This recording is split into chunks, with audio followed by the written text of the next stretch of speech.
पीपरपाती गांव में पूर्व के विवाद को लेकर गांव के कुछ लोगों ने एक युवक को पीट कर किया जख्मी। सदर अस्पताल में चल रहा है इलाज। जख्मी के परिजनों ने बताया कि बाजार से लौटते के क्रम में गांव के लोगों ने लाठी डंडे से जमकर पिटाई की। बभनौली गांव में घरेलू विवाद को लेकर पति ने पत्नी की पिटाई कर छत से फेंका, जिसके बाद आरा सदर अस्पताल में चल रहा है इलाज। बभनौली गांव निवासी बबलू प्रसाद की 28 वर्षीय पत्नी है निशा देवी।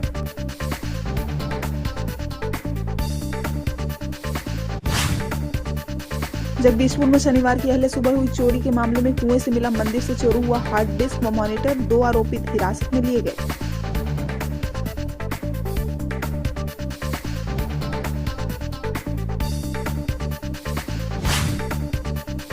शाहपुर थाने में मारपीट को लेकर 3 लोगों के खिलाफ दर्ज हुई प्राथमिकी। जांच में जुटी पुलिस। सिमरिया गांव निवासी धीरज कुमार ओझा ने सिमरिया गांव के गुनामजद लोगों पर और उनके परिजनों के साथ मारपीट करने का आरोप लगाया है।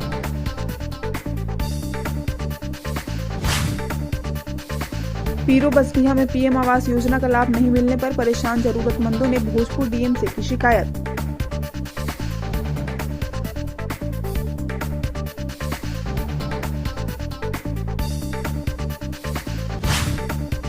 करारी सिकरहटा पुलिस ने अभियान चलाकर 2 ओवरलोड ट्रकों को किया जब्त। एसडीपीओ राहुल सिंह के नेतृत्व पर सिकरहटा थाना अध्यक्ष आशीष कुमार के नेतृत्व में दल बल के साथ 2 ट्रकों को जब्त किया गया।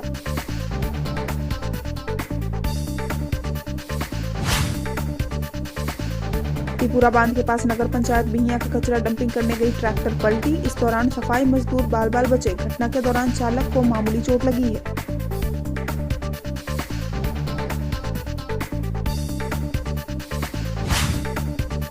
कोसिहान नटोली से चांदी थाना की पुलिस ने बिक्री करते 10 लीटर महुआ शराब के पाउच के साथ ददन नट को किया गिरफ्तार, भेजा जेल। 10 लीटर महुआ शराब के पाउच के साथ गिरफ्तार कर शराब कांड संख्या 249 से केस दर्ज कर भेज दिया है jail.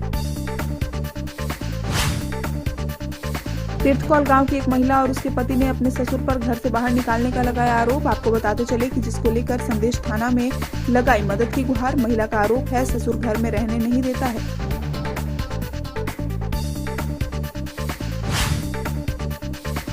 RDM 10+2 high school Garhani में 7 फरवरी से स्कूल खुलने के बाद भी आज तक एक भी छात्र छात्राएं पढ़ने नहीं आए।